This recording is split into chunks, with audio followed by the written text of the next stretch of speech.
Gandang Emi ang boses ng damdamin, tulong at kalingap ang laging unahin. Hi everyone, welcome back again to my channel. So for today's video, pag-usapan natin itong naging sagot ni Kalingap Edu about dito sa love team. Payag kaya siya? So pag-uusapan po natin, pero bago natin simulan yan, huwag niyo pong kakalimutan mag-subscribe, balik sa atos matubang Kalingap Rob at Edna Vlog. Siyempre, supportahan din po natin Kuya Brooks and Kalingap Edu. Ang inyong lingkod, Gandang Emi, sa mga hindi pa po nakapag-subscribe, please subscribe and please hit the notification bell para lagi po kayong updated sa aking mga ina-upload na mga reaction video. So, ito alamin natin ano kaya yung magiging sagot dito ni Kalingap Edu. Tara, panoorin po natin ang video na ito. Usapan at mga lumalabas sa mga post sa Facebook. Isa na ako doon na nag-promote, no? Kami ni Kuya Jens, Kuya Nel, yan, napag-usapan namin yan minsan.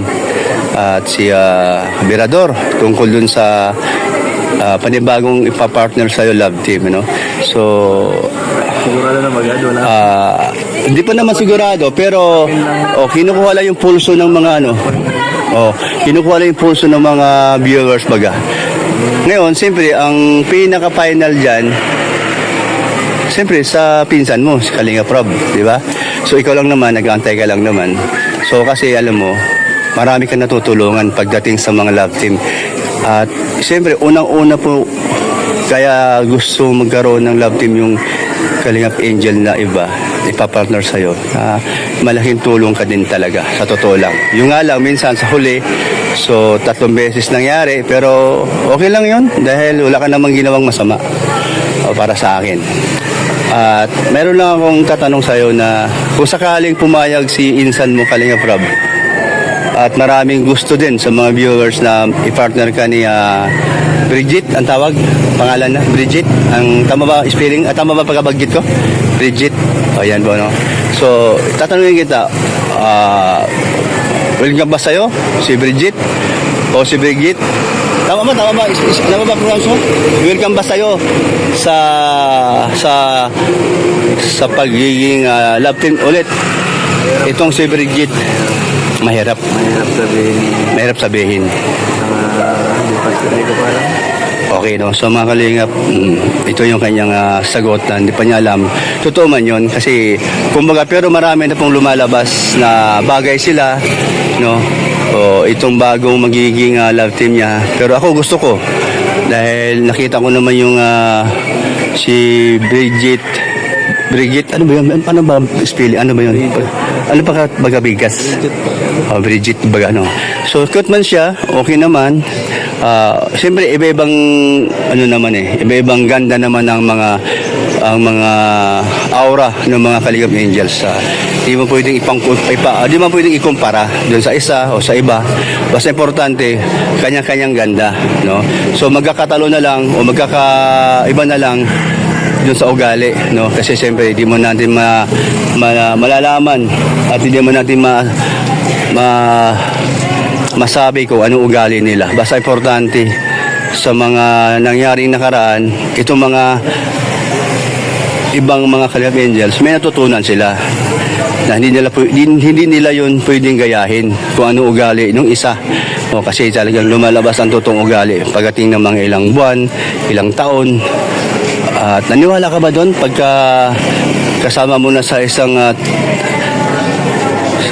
shooting, ganun, diyan mo na makikita ang ugali, unti-unti mo makilala?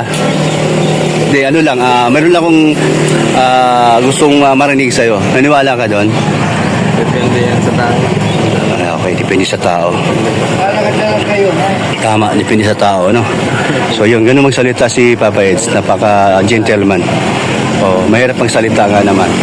Pero huwag yung mag-alala, no? So sa part ni Papa Eds ay wala problema, no? Na kay Kalingap Rob ang desisyon at sa mga gusto sa mga viewers na siya ay muling i-love team. Opo, no? So yun po ang ating narinig kay Papa Eds. Bahala na si Kalinga Prab. Basta siya, nag-antay lang siya. Yun ang sabi niya sa akin kanina na hindi pa ako vlog din kumpisa ngayon pa lang po. Kasi nagpaalam ko sa kanya kung pwede ko siyang kausapin. At pag-usapan namin ng panibagong love team na sana mangyari at matuloy para makatulong naman kay Kalingap Angels na si Bridget. Ayun, no? So, ayan nga po, no, mga Kalingap. Natanong ni Kuya Brooks itong si Kalingap Edu kung payag ba siya na magkaroon muli ng love team. So, ang sagot dyan ni Kalingap Edu ay hindi pa niya alam. So, may possibility na pumayag din siya. At si Kalingap Rob kaya naman ay payag na i-love team itong si Kalingap Edu. So, lagi nating na rininig, especially sa mga viewer, sa mga live, kapag nagla-live itong si Kalingap Rob, sinasuggest nila na sana daw i-love team itong si Kalingap Edu at si Bridget.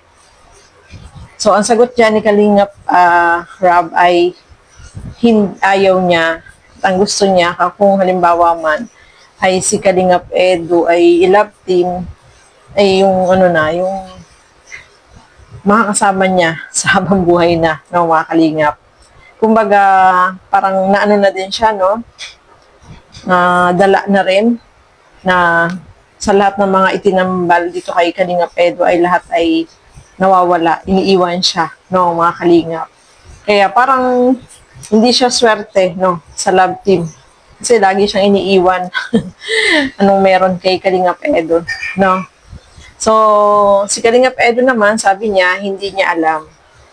Siguro kung i-love team pa rin siya, baka pumayag pa rin kasi makakatulong siya dun sa magiging ka-love team niya. Lalo na kung si Bridget, kasi si Bridget po, marami po ang nagre-request na sana daw ay i-love team kay Kalingap Edu. Kasi alam naman natin, once na ma-love team kay Kalingap Edu ay merong mga sponsor na tumutulong sa kanila, no, mga Kalingap. Kaya malay natin, no, na yung kanilang tambalan ay may spark, no.